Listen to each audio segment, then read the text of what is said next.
an iconic circle, and so many things are named after your father. Can you go into a little bit of the legacy of what your father was about?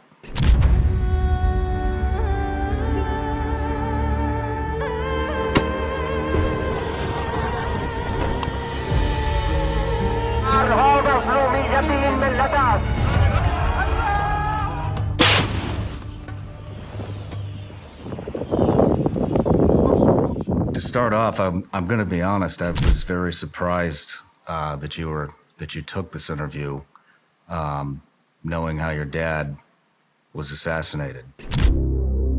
First and foremost, my father has been always very much famous for being a military genius. He managed to withstand multiple major attacks by the Russians.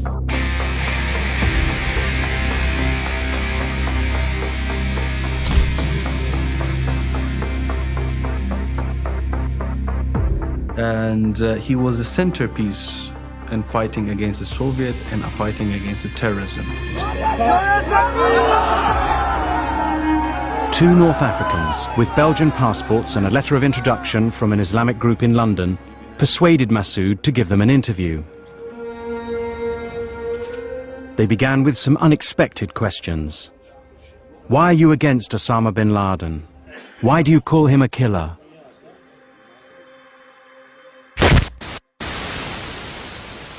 Each exploded a bomb, one in the camera and the other in a suicide belt.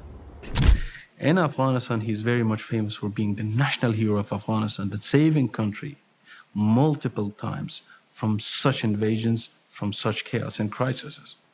His charisma, his honesty to his people, and his devotion, that he never allowed himself to leave his country, and he was ready, and ultimately he did, and give the ultimate price, which was giving his own life.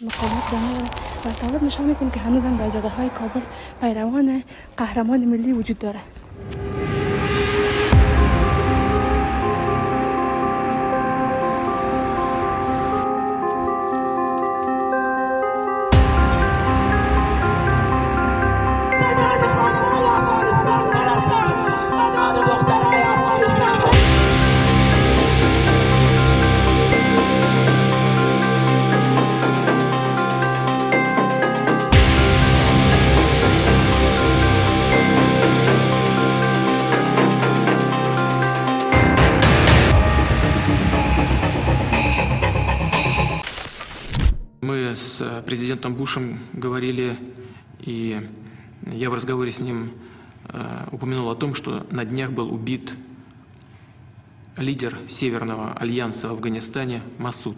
He was assassinated on September 9th by Osama bin Laden, correct? 2 days before 9/11 happened. И я сказал тогда американскому коллеге, знаешь, меня это очень тревожит, такое чувство, что что-то должно произойти. Они явно к чему-то готовятся. Who is supporting you?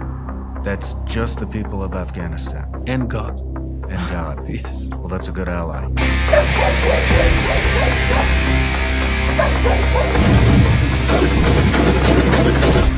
I want to ask for your help to make sure that those who struggle in Afghanistan receive effective support from us.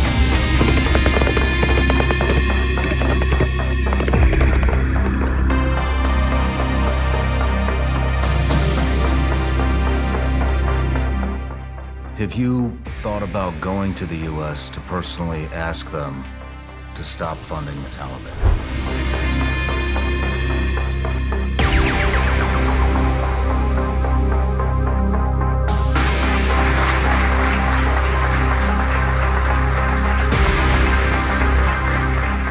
I don't think they like me to be in the U.S.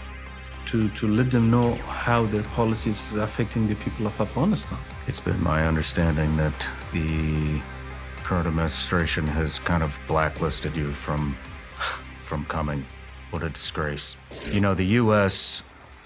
has a long history of lying to its own people and to the rest of the world.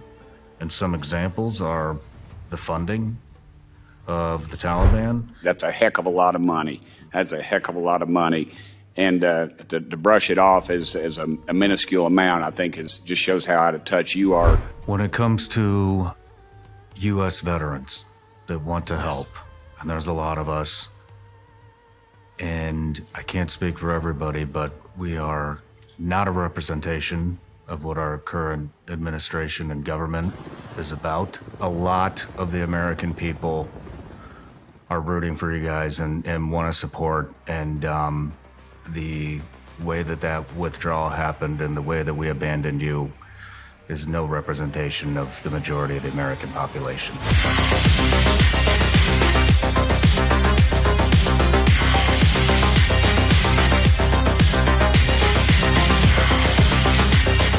What does that feel like to you to carry the responsibility of all the hope and trust that your people put into you?